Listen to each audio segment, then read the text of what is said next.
katropa, magsasaing ako ng aking pang dinner, pang gabihan na dalawang baso ng bigas, dalawang baso hanggang na sa umaga na to. Oh. Inipilan tong ano ko, may amoy-amoy pa. Inipilan. Pag may pira kayo, wag kayo nito bumili ng inipilize kasi ito may ini-spray na chemical. Ako wala man, kunti lang pira, hindi kaya. Wala magawa, itong nabili ko. Bili ako 7 kilo. Ito, ano yan?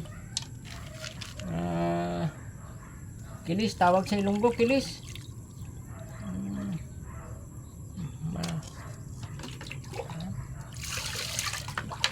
Ginagawa ko pag ini-rice, ililinis ko lang ng tubig maigi, mga 2-3 para matapon yung nakapinsalang kemikal.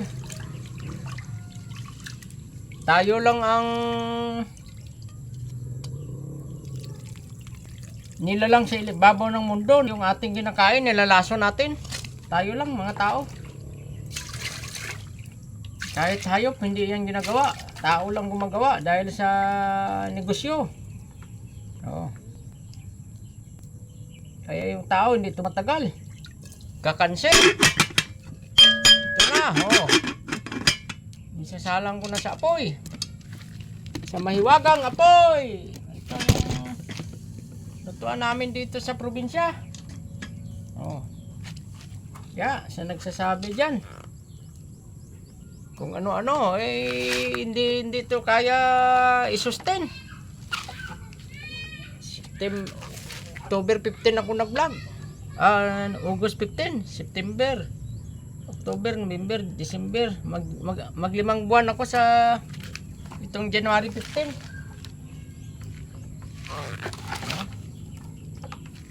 Sino mang loko-loko na tao na magpakahirap dito ng apoy, magpasiga. Kuha ng mga kahoy. Kung mayroon kang pambili ng gas stove o larger manya, gas range, o kahit man lang rice cooker o kaya electric stove, o bakit ka magpakahirap nito? Pangkuha pa lang ng mga kahoy itong mga kawayan doon sa puno ng kawayan. Ito, matinik.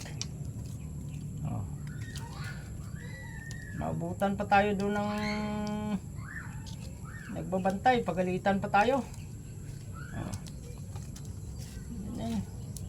Wala tayong magawa. Hanap tayo na libreng panggatong. Ito na, mga apoy, maganda yung apoy niya, madingas parang masuko pa yung kaldero madali lang, nagkulo na agad. Madali lang, kumulo na.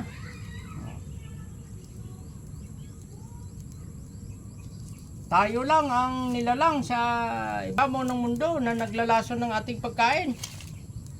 Yan, pag-isipan nyo yan. Dahil sa kasakiman ng tao sa negosyo. Lahat ng kinakain niya, kargado ng kemikal.